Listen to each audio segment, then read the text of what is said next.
제 인생에 이런 일이 또 없을 것 같은데 한 교회에서 이제 사임 인사를 두 번 하는 게 참 민망하기도 하고 참 이게 감사하기도 합니다. 근데 제가 다시 돌아와가지고 이 짧은 기간이었지만 그 이 기간 동안 함께 또 청년들과 교인분들과 함께 하는 이 시간이 정말 복되고 앞으로 제가 누누이 간증할 만한 일들이어서 너무 감사한 마음이 있고, 제가 이제 마지막으로 어떤 말씀을 나누면 좋을까 하다가 제가 이제 이곳에 와서 많이 느꼈던 것들을 한번 나눠보고자 합니다. 우리가 신앙생활을 하는 목표가 무엇일까요? 우리가 교회에 나오는 이유가 뭘까요? 각자 한번 생각해 보시면 우리가 지금 다 다른 우리가 여기 모여 있는 이유가 무엇일까요? 사실 우리가 신앙생활 하는 목표는 한 가지입니다. 그것은 바로 하나님과 함께 하기 위해서죠. 이것이 우리의 신앙생활의 모든 목표이자 목적입니다. 그리고 하나님과 우리가 하나 되어 함께 하기 시작할 때 우리에게 여러 가지 수많은 회복이 일어나기 시작합니다. 궁극적으로 거기서 우리가 세상에 결코 주지 못했던 한 가지를 회복하게 되는데 이것이 바로 사랑인 것이죠. 하나님은 사랑이시라 말씀하시는데 하나님께서 우리보다 사랑이 많으셔서 하나님이 사랑이시라 하시는 것이 아닙니다. 사랑이라는 속성 자체가 하나님에게서부터 나왔기 때문에, 사랑이라는 속성 자체가 하나님이시기 때문에 우리는 하나님이 아니고서는 진정한 사랑이라는 것을 알 수도 누릴 수도 없게 되는 것이죠. 요한일서 4장 12절 말씀을 화면을 통해 함께 읽겠습니다. 어느 때나 하나님을 본 사람이 없으되 만일 우리가 서로 사랑하면 하나님이 우리 안에 거하시고 그의 사랑이 우리 안에 온전히 이루어지느니라. 아멘. 그런데 문제가 무엇입니까? 우리가 사랑하려고 할 때 문제는 사람들이 다 내가 사랑을 안다고 착각하는 것이죠. 내가 아는 사랑이 참되다고 온전하다고 그 착각을 하고 있습니다. 그래서 다른 이들을 사실 내가 사랑한다는 그 이름 하에 괴롭히고 있는데, 또 내가 사랑한다는 그 감정에 취해서 사실은 그 사랑이 그 사람을 위한 사랑이 아니라 내 자신의 감정을 채우고 있는 사랑이라는 것을 깨닫지 못하고, 또 우리가 오해하고 있는 파편적인 사랑에 왜곡되어서 그 사랑만 알고 주다가 상처받는 것, 결국 우리가 사랑이 무엇인지 모르는 것이 바로 세상에서 일어나는 일들입니다. 그러나 우리가 하나님께 나아가서 사랑이신 하나님을 알아가고 그분 안에 거하며 참된 사랑을 우리 안에서 누리기 시작할 때 우리가 바로 하나님의 사랑을 회복하게 된다는 것이죠. 이것이 사실 우리가 신앙생활하는 목적이자 목표입니다. 그리고 우리가 함께 예배드리는 목적은 하나님의 사랑 안에 우리가 거하기 위해서 함께 모이는 것입니다. 그런데 우리가 사랑이 무엇인지를 정확히 분별해야 할 필요가 있습니다. 요한일서 4장 9절에서 10절 말씀을 화면을 통해 함께 읽겠습니다.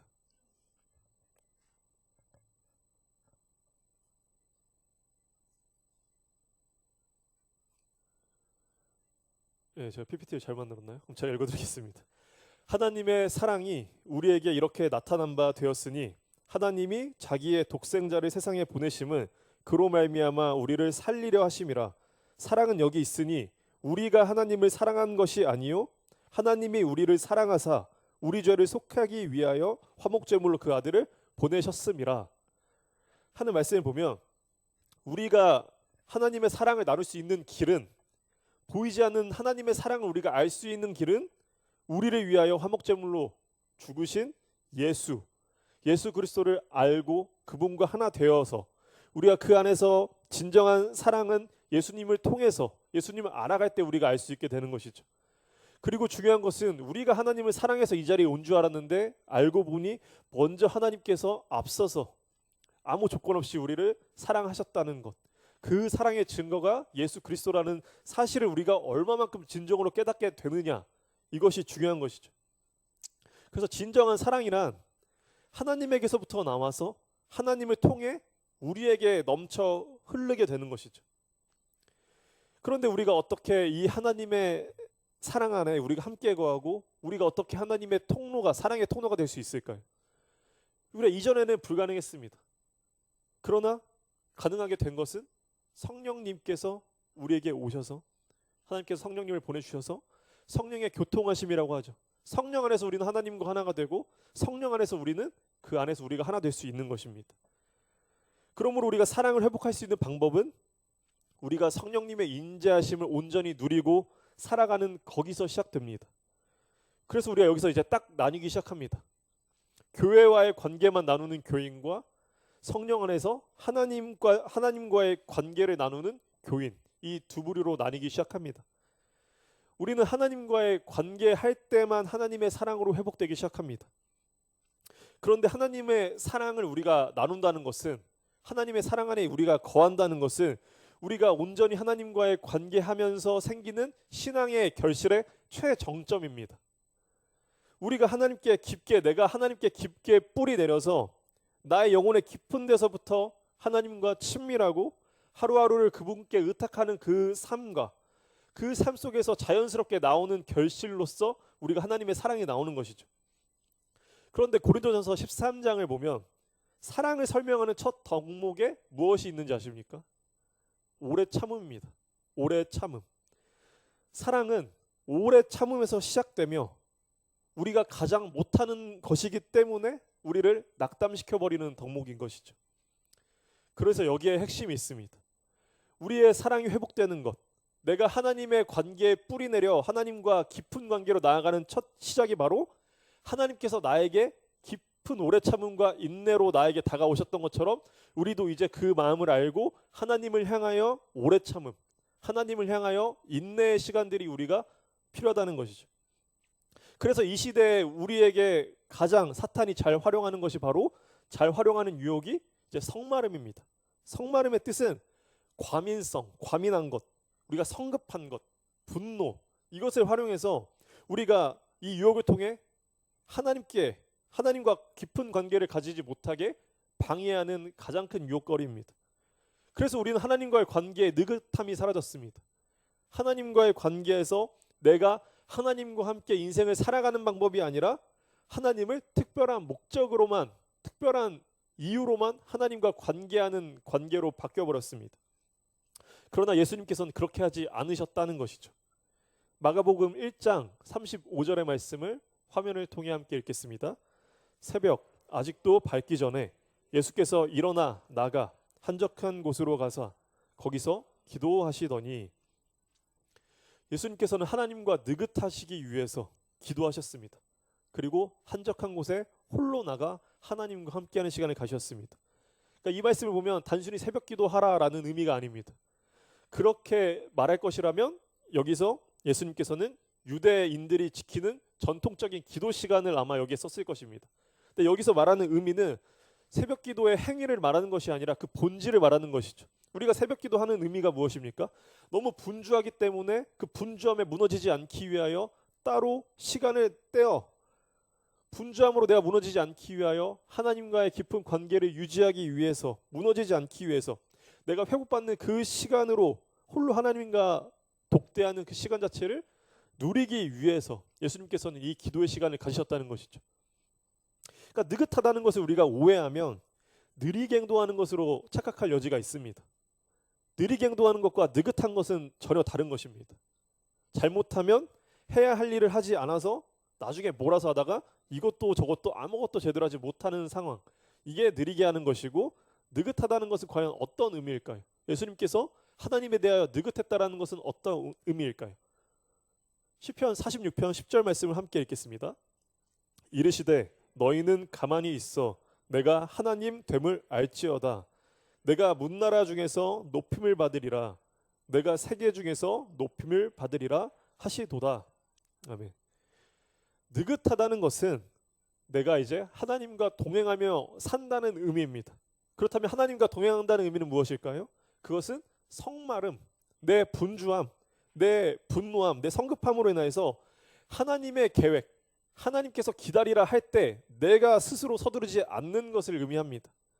우리는 내가 서두르면 하나님의 일까지도 앞당길 수 있다고 그렇게 오해할 때가 있습니다.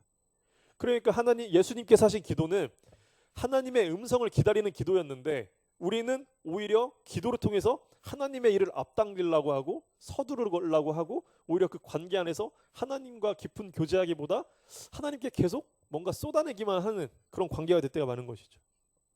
잠언 19장 2절 3절의 말씀을 화면을 통해 함께 읽겠습니다. 지식 없는 소원은 선하지 못하고 발이 급한 사람은 잘못 가느니라. 사람이 미련함으로 자기 길을 굽게 하고 마음으로 여호와를 원망하느니라. 그러므로 참 지식과 참 지혜는 내가 나의 길을 서둘러 가려고 하는 것보다 하나님의 길, 성령의 임재 안에서만 발견할 수 있는 하나님께서 나를 향한 계획, 하나님께서 나를 위하여 예비하신 그 길, 그 길을 하나님과 동행하면서 걸어갈 수 있는 기다림, 이런 느긋함이 필요하다는 것이죠. 그렇게 가는 것이 사실 우리 인생의 가장 빠른 길이고 가장 최선의 길입니다. 가장 좋은 길이며 하나님께서 예비하신 그 목적지로 가는 가장 빠른 길이기도 합니다. 우리가 단추를 빠르게 잠그는 것보다 제대로 잠그는 것이 중요하죠. 그런데 급하다고 내가 빠르게 잠그려다가 첫 단추를 잘못 꿰버리면 거기서 아무리 빨리 남은 단추를 다 꿰버린다고 할지라도 그렇게 해봤자 무엇입니까? 결국 다시 풀어서 다시 매야 하는 것이죠. 그런데 그러니까 시간이 더 급해져 가지고 또 단추를 막 매려다가 또 잘못 꿰버리면 거기서 이제 승질 나가지고 그냥 옷 집어던져 버리는 것이 그 문제가 아닐까요?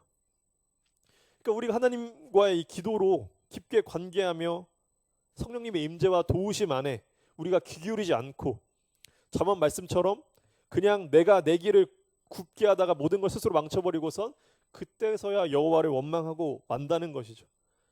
그래서 중요한 건 처음부터 우리가 느긋함, 제대로 단추를 꿰는 그 시간, 그 준비가 필요한 것이고 그것이 더 빠른 시간 안에 될 뿐만 아니라 우리의 마음도 차분하게 된다는 것이죠. 그러니까 예수님의 기도가 이런 기도였다는 것입니다. 하나님과 동행하며 그저 오늘 하루 하나님의 길을 걷게 해달라고. 그리고 예수님의 기도의 목적은 목적지 자체가 아니었습니다. 그냥 동행하는 그 자체, 하나님과 동행하는 이 과정 그 자체, 오늘 하루 하나님과 함께 걷는 이 시간 자체가 나에게 복인 것을 너무나 잘 알고 있었던, 그것을 알았기 때문에 할 수 있는 그런 기도였고 그런 느긋한 시간들이었습니다. 예수님의 기도의 목적은 단 한 가지였습니다. 지금 내가 하나님과 함께하는 이 복을 내가 온전히 누릴 수 있게 해달라는 기도. 우리가 그 복으로 하루하루 감사로 걷다 보면 하나님께서 어련히 목적지로 인도하십니다. 그러나 우리가 목적지만 바라보다가 과정을 놓치고 후회하는 경우가 너무나 많습니다. 제가 이제 결혼을 앞둔 청년이라던가 아니면 정말 이제 결혼을 준비하고 있는데 아직 여자친구나 남자친구가 없는 청년들에게 하는 얘기가 있습니다.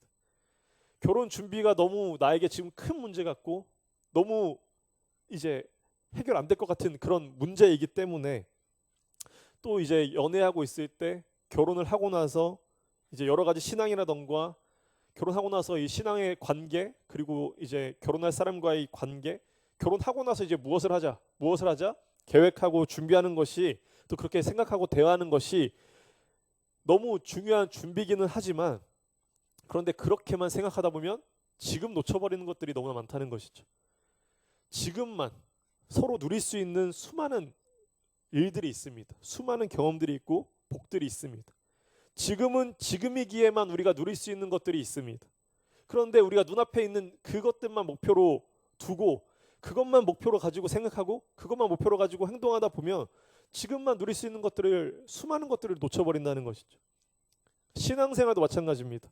결혼하고 나서 신앙생활 같이 잘하자, 뭐 하자 이렇게 막연히 생각만 하고 지금 연애 때 함께 신앙생활 누리면서 할 수 있는 그 즐거움 그리고 그 경험들, 거기서 누리는 그 준비들, 그 과정이 결혼 후에 신앙을 깊게 만드는 것이지 막연히 희망 회로에 빠져서 지금을 허비하는 것, 이것에 대해서는 경계할 필요가 있다라고 말을 합니다. 마찬가지로 우리 신앙도 마찬가지입니다. 지금 이 시간에만, 오늘만 하나님께서 나에게 주시는 은혜가 있습니다. 그리고 내가 하나님을 통해 받을 수 있는 기쁨들이 있습니다. 그런데 내가 생각하는 목표, 내가 생각하는 목적만 바라보고 그것을 하나님께 요청하며 그것만 하나님께 계속 부르짖다 보면 지금 나와 함께 계시는 하나님, 지금 나에게 말씀하시는 그 하나님께 귀 기울이지 못하고 내 인생을 풍부하게 해주시는, 풍성하게 해주시는, 지금 누릴 수 있는 그 은혜를 놓쳐버릴 때가 많다는 것이죠. 우리가 그것을 놓치지 않는 것, 지금 하나님께 귀 기울이는 것, 지금 하나님께 손 내미는 것, 지금 하나님께서 주시는 그 시각들, 경험들을 누리며 살아가는 것, 그것이 바로 우리가 성령님의 임재하심을 누리며 살아가는 것입니다. 그런데 이게 약간 어그러진 것을 제가 한번 고민하고 교회 역사나 이런 것들을 봤을 때 어쩔 수 없이 돼버렸던 원인이 있는 것 같습니다. 그것은 한국교회의 인적 부흥과 물질적 부흥 때문이죠. 그러니까 물질적 부흥으로만 하다 보니까 조금씩 첫 단추를 잘못 깨면서 교회가 교회답지 않은 다른 길로 가게 돼버린 것이죠. 그러니까 교회의 방식들이 아직까지도 그 문화에 빠져서 아직 거기에 벗어나지 못했습니다. 그래서 성급한 교회, 성급한 예배, 성급한 새벽기도, 성급한 세례, 성급한 방식들이 아직도 너무나 많습니다. 그러니까 첫 단추를 잘못 깨다 보니 점점 갈수록 지금 뭔가 어긋나기 시작한 것입니다. 교회 안에 있는 사람 모두 다 알고 있습니다. 지금 뭐가 이게 아닌데, 교회가 지금 이게 아닌 것 같은데 뭐가 잘못됐을까 하다 보니까 더 성급해지는 것이죠. 뭔가 세상에서 그리스도인답게 내가 살아야 하는데 뭔가 그걸 모르겠으니까 살짝 어긋난 걸 느낍니다. 근데 교회는 여기서 급합니다. 보는 입장에서, 목회자는 목회자 입장에서 뭔가 급하고, 교인은 교회인들 입장에서 뭔가 어긋난 것 같고, 서로 급하고 뭔가 어긋나다 보니까 그냥 남은 단추를 빨리 깨다 보니까 뭔가 약간 어긋나 버린 것이죠. 중요한 것은 지금 그 단추들을 다시 풀어야 됩니다. 우리가 온전하게 다시 하나님과 느긋하게 예수님께서 하신 것처럼 동행하며 삶을 살아가는 이 교회와 우리의 관계로 변화될 필요가 있습니다. 그런데 이런 삶을 함께 걸으며 함께 하나님과 동행하는 삶을 이제 그런 예수님의 제자로 만들기보다는 성급한 제자들로, 성급한 교인들로 만든 것들이 너무나 많은 것이죠. 그래서 문제가 무엇이냐면 하나님께서 내 삶의 전부이고 내 인생의 여정 그 모든 자체가 하나님과 동행하는 것이다 라고 생각하기보다는 어떤 목적과 내 목표를 이루기 위한 방편으로서의 예배, 방편으로서의 하나님으로 착각하게 만들었습니다. 오해하게 만들었습니다. 그래서 그 결과 우리가 하나님과 동행하는 성령의 임재하는 삶보다 그냥 종교 행위만 하고 많은 그런 교회가 된 이유가 여기서 시작된 것이죠. 종교 행위만으로도 우리의 마음 일부분을 청결하게 하는 데까지 도움이 됩니다. 템플스테이가 왜 지금 유행하겠습니까? 잠깐이나마 뭔가 마음을 차분하게 하는 것 같고 108배나 이런 거 열심히 하고 나면 뭔가 한 것 같은 그 느낌, 그리고 반복하면서 이제 반복하는 그 약간 주문과도 같은 그 연불 속에서 그렇게 해서 반복하다 보니까 오히려 아무 생각 없이 머리를 비워주는 느낌, 그렇게 스스로를 반성하게 되고 청결하게 하는 데 일정 도움이 됩니다. 거기다 우리는 비슷한데 우리는 진리를 가지고 있죠.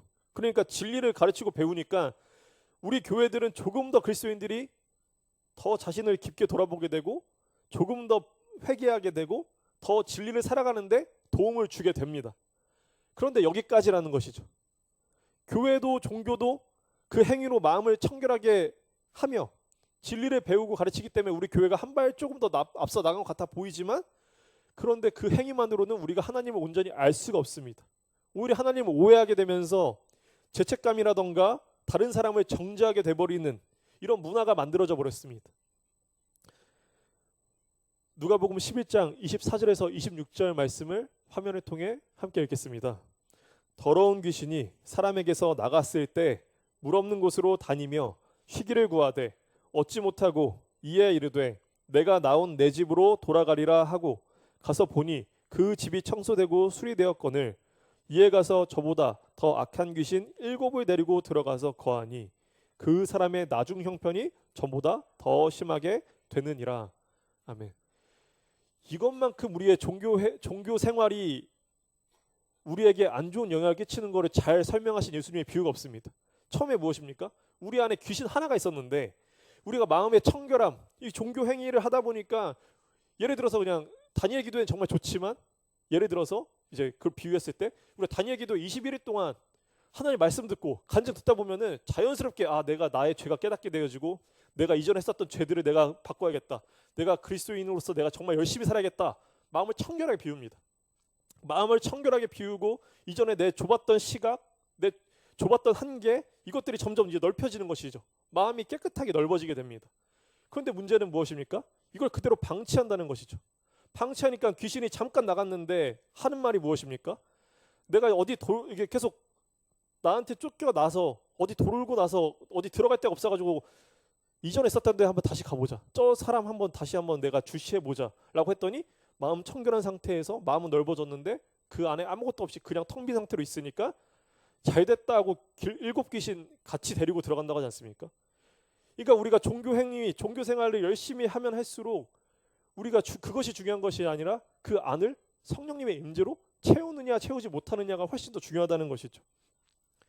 그러므로 우리가 중요한 것은 종교 행위, 이것이 아니라 내가 마음을 청결하게 했을 때 성령님의 임재하심으로 조금씩 채워나가는 그 삶을 걸어가는 것이 중요한 것이지, 뭔가 로또 마냥 한 방에 내가 그리스도인으로 확 성장해버리겠다라고 하면서 뭐 스펙타클한 어떤 계획들 가지고 신앙생활 하는 것으로는 안 된다는 것이죠.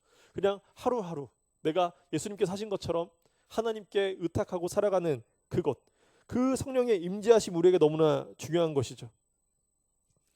그래서 그리스도인들은 내 온 삶을 예수님의 자녀로서 살아가기 위해서 스스로 하나님과 함께 할 줄 알아야 합니다. 내 삶 가운데 내가 스스로 하나님과 독대하는 시간, 하나님께 나아가 하나님과 관계 맺는 그 수많은 일상들이 우리에게 필요합니다. 그러므로 지금 우리 교회가 해야 할 것은 우리가 함께 모여서 함께 나머지 6일의 삶을 예수님의 제자로서 어떻게 살아갈 수 있을까 고민하고 함께 도우며 나아가는 것입니다. 예수님께서 12제자를 3년 동안 그렇게 함께 하시면서 본을 보이시고 가르쳐 주셨습니다. 제가 이제 작년에 청년부에서 사역을 하고 이제 나갔을 때, 그때는 정말 불안함이 너무나 컸습니다. 다들 청년들이 알 겁니다. 제가 나갈 때 청년들한테 이 불안함이 너무 커서 금방 무너질 것 같다는 생각이 너무나 커가지고 나갈 때까지 잔소리만 하다 나갔습니다. 잔소리하다가 반성하고 이러면 안 되는데, 잔소리하다가 반성하고. 그런데 지금은 제가 그런 불안함이 하나도 없습니다. 왜냐하면 이제 청년들이 스스로 하나님과의 관계에 깊이 잠겨 들어가고 하나님의 말씀을 목표와 목적이 아니라 내 과정으로 생각하고 이제 신앙의 장성한 분량에 이르르기 위해서, 그리고 그 결과로서 이제 내 자신만 바라보는 게 아니라 공동체를 먼저 바라보는 그런 문화가 생겼기 때문입니다. 작년에는 제가 보지 못했던 건데 올해는 지금 그게 보이는 것이죠. 그래서 제가 작년에 히브리서 말씀을 잔소리처럼 계속했던 말씀이 있습니다. 그러나 그때는 청년들도 확실히 이해하지 못했고, 그리고 알아도 그냥 그렇게 하려고 하지 않았습니다. 그런데 이제는 스스로 그 말씀을 가지고 와가지고 공유하면서 이제 이 말씀이 이해가 간다. 지금 말씀의 묵상에 열정이 불타서 지금 혼자만 하는 것이 아니라 같이 하고 말씀 나누고 하는 청년들이 굉장히 많고 있습니다. 그리고 그 청년들로 인해서 주변 사람들이 말씀 묵상을 하게 되면서 하나님과 하루를 시작하는 그 삶을 보여주는 청년들이 굉장히 많습니다. 그때 제가 맨날 했던 그 말씀이 히브리서 5장 12절에서 14절 말씀입니다.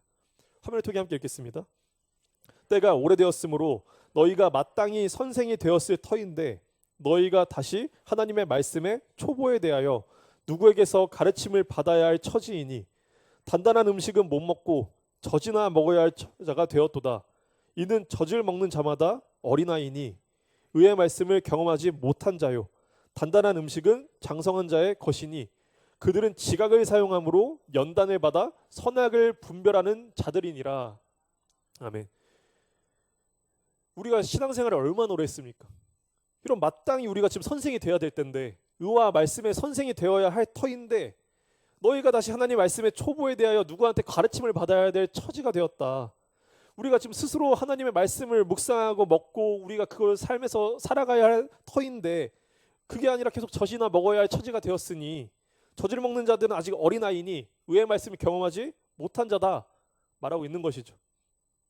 우리에게 시험 때는 세상입니다. 우리의 신앙이 분별해야 될 곳, 우리가 시험에 그것이 결실이 맺혀지는 곳이 바로 세상입니다. 우리의 시험대에서, 우리 세상에서 하나님의 말씀, 그리스도인인가 내 믿음을 시험하기는커녕 우린 연습장인 교회에서도 온전히 되지 않을 때가 너무나 많다는 것이죠. 우리가 6일의 삶 가운데 하나님과 예수님과 동행하기는커녕 우리가 하나님께 예배드리는 이 한 시간의 예배 가운데 하나님의 임재를 간구하지 않을 때가 너무나 많다는 것이죠. 여기서 우리가 예수님의 기도가 없는 이유가 나옵니다.